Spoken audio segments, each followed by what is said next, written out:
Fia folo fam patalo fal mai muanga tatu watunu nei foi vai ngore fiafi ya ole to ainga fo io fai ba matu te le niva yaso na fiafi ne le asfaraili ya au se fa bo ponga tatu Polokalame ya o tatu fa la wiloa ya mai le telo mtanga luenga le malo me se fa o nganga e la on tatu ya ne fiafi ya fia fa ilo mai muanga tatu watunu ya le o matu fatasi masui o le mtanga luenga wa onga manganu ya ile fa uloina fo se tasi o Polokalame o anga tu ya mtanga luenga ya la wa mato fatasi maria fionga ya leota sala dal finally ya ole ofisa lango ofisa siri lango ole komisi le ngana Samoa ape fo ya le fionga ya fa muina tu te fia fa masanga ya ole ofisa sinia o anga no il tatu mtanga luenga ya ole au ngama fa mo ne fiafi ya fa tau no ina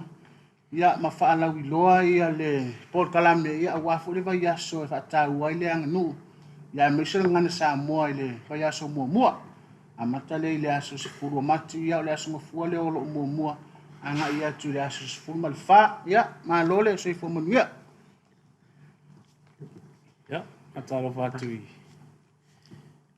le sungus ya tau ya atalo fatu foile yo tatu watulu yo tulanga wa tele ya mai lava yo now ya se pai foi nei na tu foi o lewa vai fo le fia filon tau la mea tata la o le fana fio pa malam ya wale vi inga ile tua wa you foi fe au manga vengo le nei foi yaso ya patalo fatui lo sungale fongole Polokalame masa se lua male fionga ya Lota. Ya, tatu tau malo. Salo fats foi la sungale ya sawa. Ya, tatu mawal nei ya fiafi manuia, le lo fama le anga le yo le tua. Pe fe ona tau fa ilo le mai muanga tatu watunu ya le nei ya noa wa fa nga ina le tatu televise ya pole ala ta fo ya le EFKS TV ya mo nisio fa la lo. Fo la fala wa fo si le fia le tunu. Ya o fa mo nga mtanga luenga ya mi se fo yo fa la kotonga ya pe la no fa ilo ne fia le mo la no tatu mtanga luenga fa ilo I fo ya fa mo le tanga luenga le anga tu fo lava ya so mo mal fa lo ya fa tai la sungale ya tsawa mo le avanoa ya toi fa tsalo fats fo ile malo fa sa nga Samoa le ne fiafi malo lava on sai malo foi tiute mga luenga on ne yaso ya la mua se fam salanga ile tato fa la ulua ino tato va yaso o ngana Samoa maleanga nu ya on ne va yaso ele se me fo sa amata mai le o fa ya lewa o fa wa mai le o lima o le tato au tu o le tato vai yaso nei o le ola i le ngangana maleanga nu o le tato au tu na le vai yaso o le ngangana Samoa ia maleanga nu ia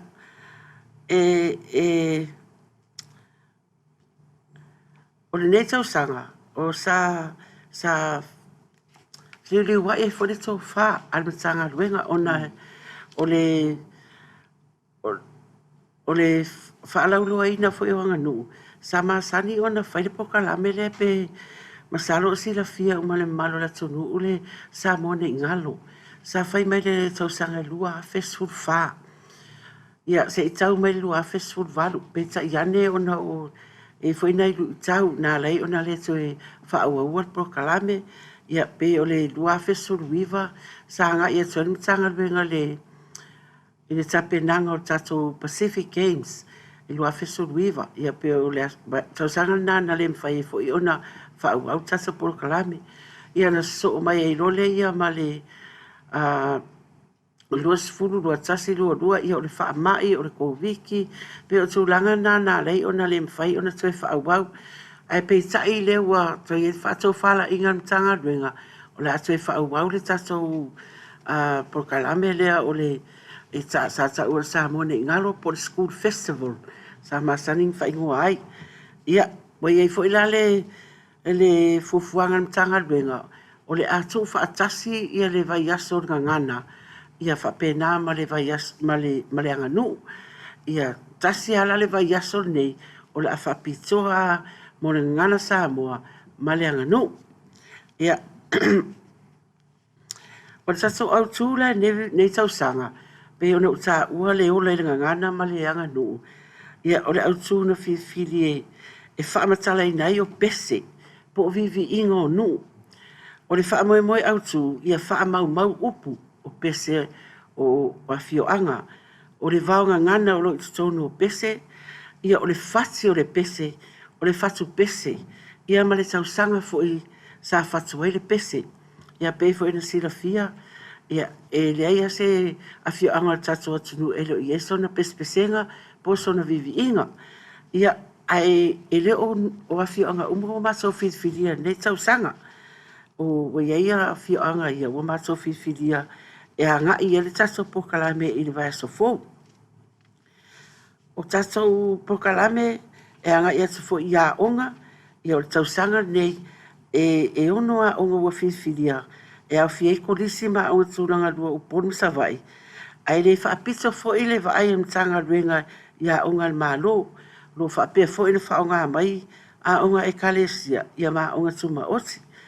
Au ai fo i a onga a masa, ia ma onga sa uo, o whiwhiria mo le Polokalame le whaamanatuina tā ua tatou ngangana.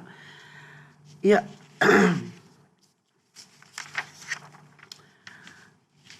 o le a whai ato se whamtalanga whaawawai pēr i le tatou Polokalame o le tausanga.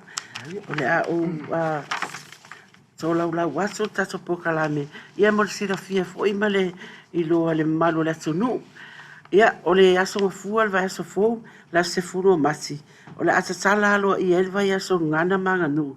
O le a whaia le awhioanga o a sau i sa vai. O le teimi mua fo i lale nei, wa avele tatou vai aso ngana i tatala i sa vai. Ia, o tatonu o le pe ona sau no fo i ele matou minista, o le mea lei i upuru, ele lei fo i sa vai. Ia, o le tatou Polokalame la, o le a tatala aloa ia fo i sau noanga au tu, o le a sau no e la fionga se ula ia po le minista fo i o le mtanga duenga.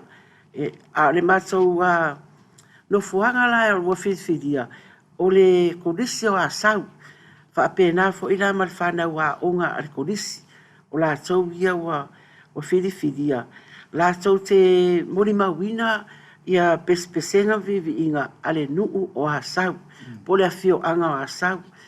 O ma foi lana whaaso tai ia tatou sui whiwhiria mai i le afio anga o a sau, ia moro lato sau, e awhiwhio atu ai i le tatou korisi, i lea lava tae au, o le a whaamatala i latou ia latou pese, ma pei whenau tā ua momua. Ai whaamau e le matanga ruenga. O le tasiri nei a wala e wawa ai fo i tanga ruenga, e whaasau e tatou ngana, ia whaasau mai ma le vaonga ngana o loi tutono tatou pese, ia o whatu o pese, ia ma whatu pese foi. Wa e au ngā fo i tala whaasau pisa o tatou watunu. Ia ai pei o tupulanga lalova oa, ia ma le whana waonga. O lea nga i eile tatou Polokalame lea. O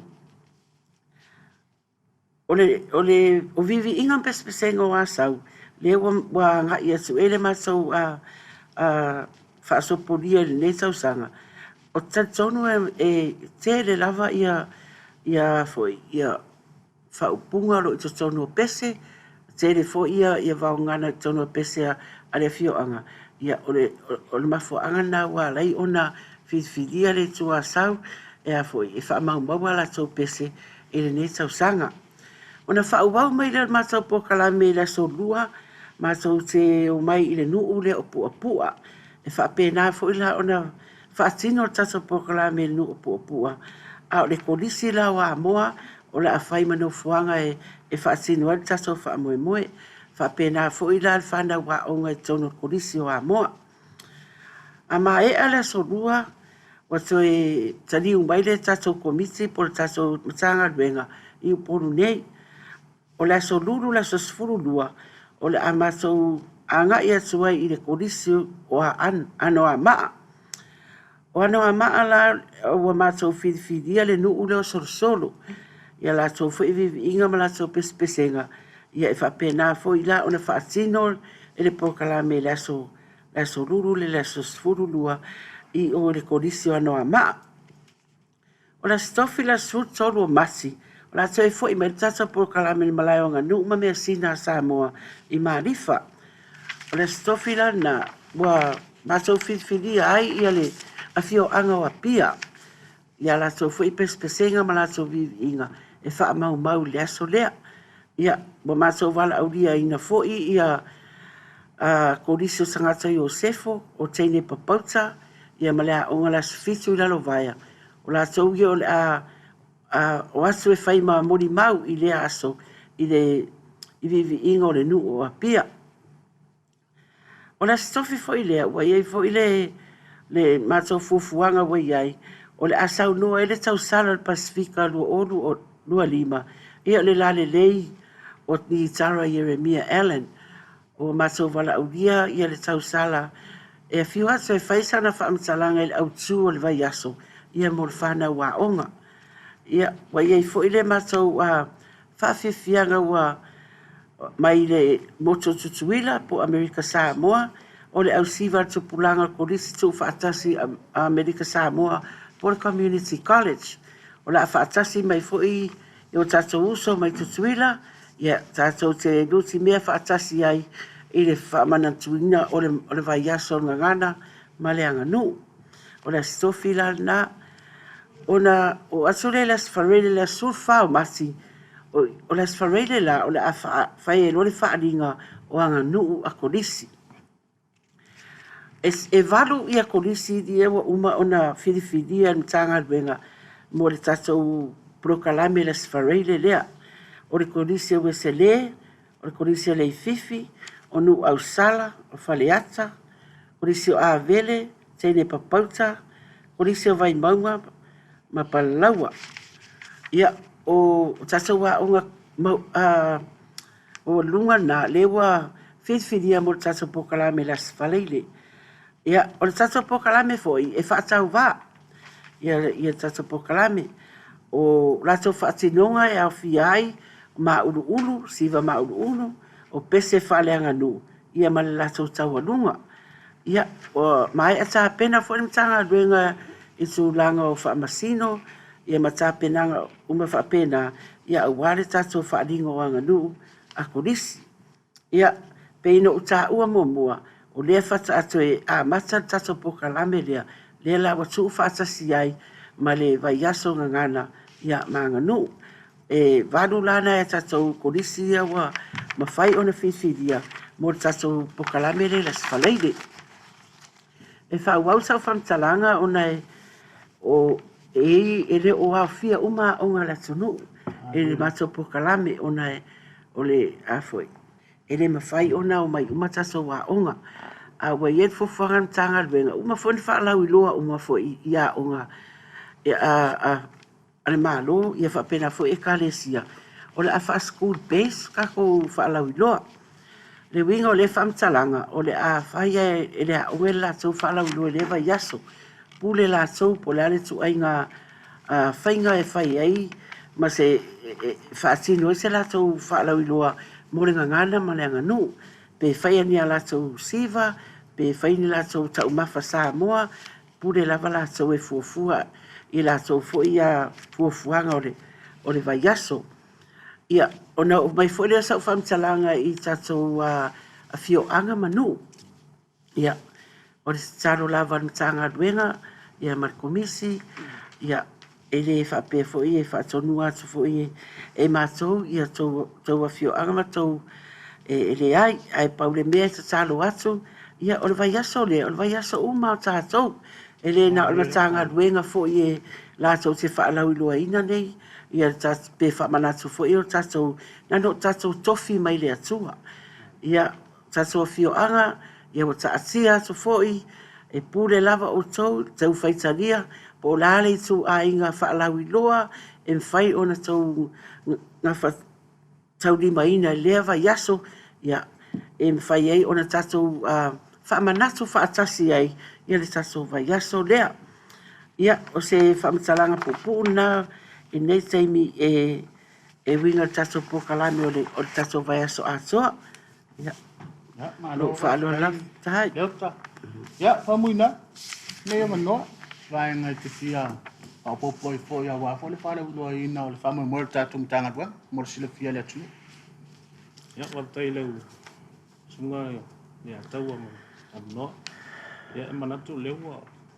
Mai a tala e so atau nei le whionga ia le ota ia le tūlanga uma e peo na iele Polokalame whatatia ku ale mitanga ruenga o aunga mga nu e wala tu vai no nu tu sa ma le Polokalame o whata ota ia au le tūlanga lako lewa mai a sau noa tuai le taitai nei ia au tasi e pose manatu lagang whaaloalo lau sunga le ataua Alo, okay.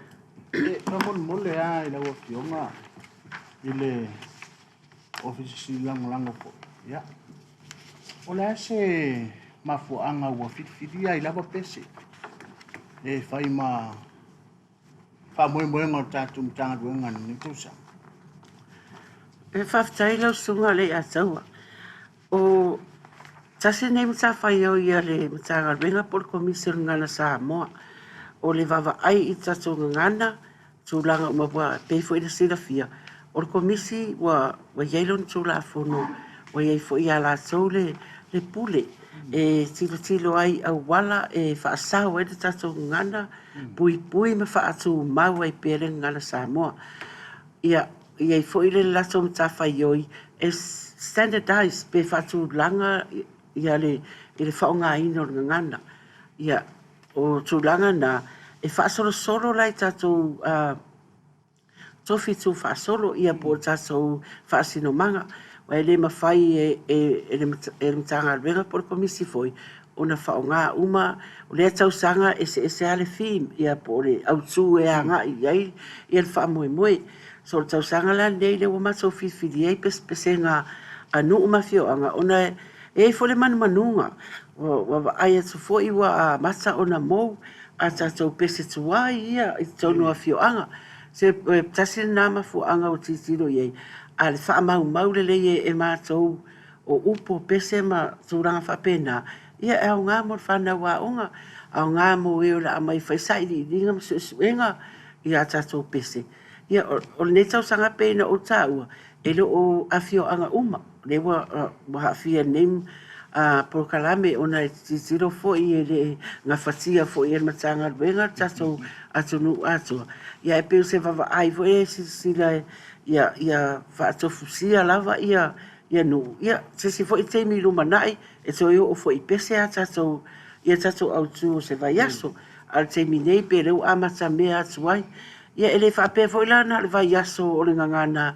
o le a mai e tonu ia tūlanga ia e whai fo ina ho i tuan tanga ruenga e whai su e ngai nuu ia ma au mai tonu ala tau upo la tau pese ma whasi o la tau pese wha mau wha lei i rea fo i le ofisa ia awala peino uta ui e au ngā mo le lumanai mo whanau a onga so pulanga la lupa oa e whio lai whatu pulanga e wha pe tato ho i ora matanga ruenga lai wha mau e tato pese mtūranga wha pena ia pe o se wa aina ale matanga ruenga e oa fo ile ngana i tono pespesenga vivi inga a fio anga tasi le mea o le wawa ai e ona wa a matana mou na le toi whaonga ina i si upu tuwai fo i e tono upu mao tua o tato ngana a ringa ruenga lana matanga ruenga ia ala i le Komisi la tau te wha maua ia tato wala ngā upu ia o moanga ngana ia o fuai upu me whapena e au ngā mo tato tupuranga ia peo se tari atu na le netu la lau sunga le atau after tele reuta ia pe tulanga tonu ana na le ofisi wai pe yo le vainga ta wala le fa mo tatou mtanga dueng ia wai o Samoa ia e pi tu taringa ia on tatu Au le la no.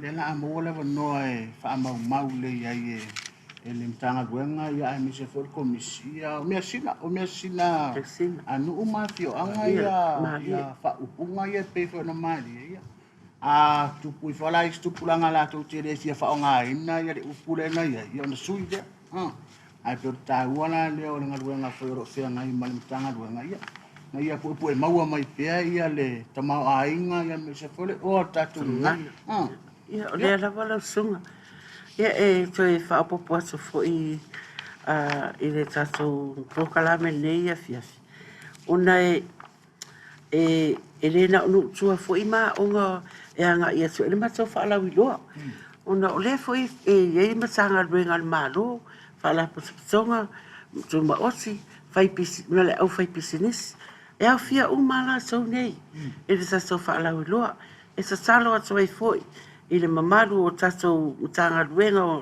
al malo fa la posonga ma businessi ia o le tato vai aso umal vai aso lea o le ala va le menga fatia e o so e a foi e fa ilonga i ne vai aso e mana ia foi fa pe foi se a o le vai aso lea la e umala e pure tasio tamaitai ia pole o futino foi o le tama o le ali ia ma se ula fala ia le vai aso a toa e fa ilonga ai ia o le si foi me fa fapia i so tonu lava o fisa mtulang fapena a wana tato to e tau tala l'ingirisi la tato tala fa Samoa uma le aso i le vai aso lea e o foi tato fetusia inga fa Samoa uma i meri mea uma fapena ia pe o le tau lango mai ma le tau mai o tau au mtanga ruenga o le tato ngaruenga e fai fatasi a wa e fai uma nei fasinonga manei me fa moe ia mo taso tupulanga so fa now ia pena fo ia maso pe o le maso ngaruenga le tu ia so i lava i le mamalu taso atunu ia e pe fe no ta ia e le fa tonu aso fo i mtanga ruenga so mamalu ma so pa ia le ai pe no se so lalo e vasu ia ma se fo tuanga a wai fa manasu aso ia taso ole ngangana Samoa ma tato wanga nu o tato tofi tu fa solo mai le ali ia ono o so le sa fam talanga i mato sponsors ia po e fo yo lo alo lo fa mai ma fa so ani mai i mato wa tapenanga pe ina yai ia e pe fo no ta o mo le mfaina o fia uma onga ma a fio anga i le Polokalame ona e le lava fo i le maso fa soa i tūlanga o tupe me fa pena ia o tupe lava wa mai e le malo ia le maso se ngalu ia pesa iane wa maso a apa asu i maso pa anga ia e fesoso ani mai ia mawhai e ona fa asino Polokalame ia wa ia ala maso na i kampani fo i wa alorofa mai ia watu mai fo i o lato tau au e a fo i fesoso ani mai ai a maso ia o lewa noa nei e mwhai ona wha alau loa fo i ia mora sila fia fo i mali malo le tunu ia nisi nei o kampani o mawhai ona fesoso ani mai a maso i le teimi nei ia o le mato code sponsor lewa iai ia o le bank o le PSP o le mato code sponsor na ona wha solo mai lea i isi mato isi company ia o iai fo fesoso le Samoa Commercial Bank ia o le SAB o le company Siva Afi ia o le TV NUS sam fai fo ona maso fa sala no ai nei Polokalame ia o tu mai fo o la so sau au mo maso ia o le Lean Supermarket ia fa penga fo le Western Union ia mal company le anian ia ai muri ai fa pena foi ona lofa mai le TV e fakasa ia mo le avanoa nei wa mai mo maso ia e fa ala wiloa so ele maso Polokalame ia na o se fa fetai i muri aso nei taimi mo maso paanga ia po company pe no ta ua i lato so ani mai fa fetai tele le to wa lofa i fa nau Samoa ia pe o se toi whamtalanga atu lea. Ia ai e tari tonu e ta tala lewa noa. So po se tangata tai tō tasi, ia po ni kampani fo i ere i lau atu i ngala tau suafa i lau disi. Ia oro ta tala lewa noa i marifa, e te sua tuai, e pe te wala au atu fo i sau soani mo mātou. Ia o se whamtalanga atu nei tu la, aftai. Aftai. Ya, mole sila fia ia male manino ele. Pafonga angal tatu watu nuu pa mole leota. Ia. O nuu ia ua fitfili le tanga luenga ia male komisi fo il tatu Polokalame University. Wa mese fo ia onga. Ole ia ni nai mea lofa ua tupena ini le tanga luenga ia mana pa anga mole fa mo University. Ia, ole lava. La sunga le asawa. Ia, o le tā pena na tanga luenga. Mā tau te tā pena i ngai mea lofa e ave ia onga, ia whapea foi ia lalawhanga ua mawhai ona mātou whaatasi ni mātou Polokalame. O tangata umalawa o iei tono ni mātou Polokalame. Po whalapatonga foi o mātou ngā lue whaatasi. Ia, ua saunia ni tanga luenga, ia ni mea lofa, ia mo lātou. Ia, le whapea foi se taui, na o se na o se mea lofa sa ua tuai foi lo mātou fia, ia mo lo mātou loto whanga e sia i lato sosani mai a mātou, ia pe o se tari atu nā, lau whapsiri lau sunga le ataua. Ia, mole sila fia foi le ota, ia papea foi le fionga ia whamuina. Ia, o le tātou Polokalame. Ia, o le mwhaiona mai mo mai a tātou paanga, ia mesiro tātou a inga o loo au mau ia tunu e mau. Ia. Ia, e mana ia foi ia e o ia se lua saunuang. Ia, ua foi le whaafonga mai mo mai na o tātou tangata nu o loo au mau ia tunu e mau. Mal whaaloan. Ia, waptai le ataua.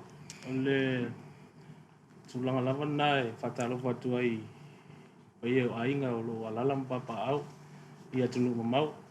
Tulanga lava nā o leua tauto e tātou whamoe o le anu liu mo le manu lau ti o le nei Polokalame. Pe nau nau ta inga ia whaatuma wina mwha o la ola la tāma nuk nei mau. Tulanga lava nā ua nusi fia na sunga se iuli o la fuku whata ua e atunu i whafo ia le tātou wanganu. Tulanga lava ia o festival la unga o lo whaatino fo i atunu mau. Tulanga lava leo le whata ua o le ngana malanganu i tono polisi. Ia me se fo ia ne tu ainga me se kalisia. Ia e mato i fo le tua lalo le tātou tanga luenga. Ia whata ua ia le tātou wanganu i lewa yaso. Ia tātou tā ua e mese le tūlanga o le ave e le wha mua mua. Ona nei mea ane ua mau e peo le maua ana. Ao le talatu lea i le pai o tātou a inga o lo lalam papa au ia tunu mau. Ia o le tua lalo nā tātou tanga luenga. Ia whata ua, ia ola ngana, maleanga nu e peo na ele au tua le tātou wa yaso. Ale whaaloalo lau sunse ia taua. Ia so e whiwha popo atu fo i neia fiafi. Ono le sa uta ua ia le tualalo fo ina watu ia fio anga manu. Ia e se le matango fia le vaai pe a whapea e se ia fio anga fo i e wawa ai to ala wa yaso lea. Wa e mawhai ona whapea. Ia whai a tato ngase sengo o mea tau mawha Samoa. Ia pe tato te siva, pe tato te pepese. E pule lava o tau ai toi watoi lava te tu alalo. Ona o tari tonu lava. O tua ia fio anga manu uma me tu malo. O la tau lea o le iai le tato wanga nu. O la tau fo ia le whati noeli. Yaso uma o leo langa. Ia e peila wa luai pe wa whaale ango a fo ile iai. Ai leva yaso. E taun whata ua. E whata ua fo ile le maamana ia le nei. Ia tūlanga o le tato wa yaso lea. Ia pauna se whamtalanga. E te whapopo atu ai i a tato fio anga ma tato nuu. Ia mai tu malo fo ile malo a li in whai pule. Ia o wharitua ma tau si ia ma sa wau. Ia pe o se te whapopula titi atu nai nei tu la i le tatou Polokalame. Ia, mo le atu le whaftai lau sunga le ataua, whai mawhafonga le tātou Polokalame. Ia, ma se foi le whātau tanuanga foi anisi o vaenga e au no ko sila fia ele mamalu le tātou atunu i on tūlanga whārupea. Ia, mo le foi le nganga whaftai tātou TV nei, ia, le pule ai mesele, ia le tātou au whaingaluenga mo le whāwanoa ina foi o lo tau taimi. Ia, awale mātou awanoa e mesi lau iloa e whamamlama nisi o tātou Polokalame. Ia, whatatia mo le vai ase fau. Ia, whaftai foi ma le whātai no tātou atunu. Ia, i o tātou taitai. Ia, taitai e kālesia. Ia, e mese foi ia Samoa au. Mai lava i ona au se pa i ona i. Ia, mātou le ngā whaftai. Ia, tu sai foi ma le tātou Polokalame o mwhai ona whalau iloa le nei a fiafi. Manu ia tele le nei fiafi whasausaunga Samoa. Maua se moe file mu, anga le leile li, ia, mātou wola le lofo le li, soifua me manuia. A tonu lewa lama whai ufo ele tatou Polokalame, ia ele to i sau whamtalanga sere, tuna tune teimi ia lewa sau noa fo i whamuina le ma whaftai, ia paule mea i te whapopo atu whaftai i TV ale e whakasa, ia molo tau mai o tau au, tau sari mai i mātou Polokalame, whaftai le sunga le ataua, o el funga Polokalame nei a fiafi, ma lo lava fo il whai o le whaiva. Anga leile tua, ia maua le soifua lau lei, ia ai mau fo i ma ua ma whamuina le ola mai le ri, ia o se toi whamtalanga lea, ia ma whaaloa tere whaftai.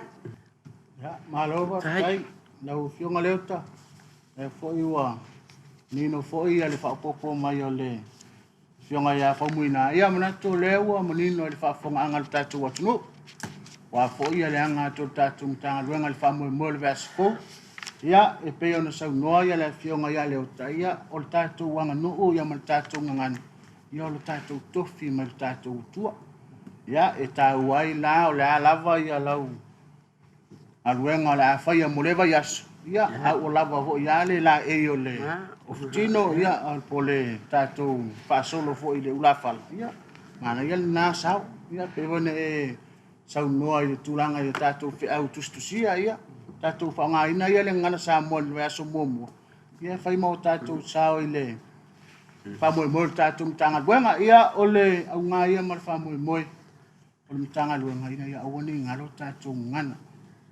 ia o ina fo ia long fa na ula ba o tato watunu na ia topo maola tu lo fa fonga le tunu ia au sila fia ia le anga inga ia ile tama mal temi Samoa ia mato mulinga fa ftai tanga luenga nefia fi mana tu lewa onino ia le fa fonga le tato watunu ma longa lue fa longa tu fo I fa ba matu tanga luenga ia le fa ngofie lo te fa ngofie ne ia so tātou te tau mwhai atu lawa I tau whaure wa ia ai vave aia le milisi ia mal whapeo tānia ua anga ia tupulang ia ai mātou te watu pa malo mal whastai malo le tau tua tunu malo le whaiwa ia hawhai fo ua salas mātou ngana ne fiafi ia mātou te mtu atu le fonga mal mai mo tatu watunu ia o Samoa lava tua faitama ia ai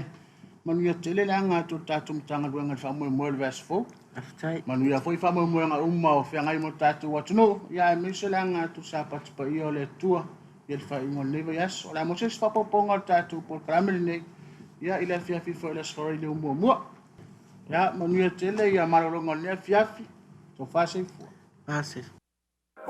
Fue, sí, sí, it's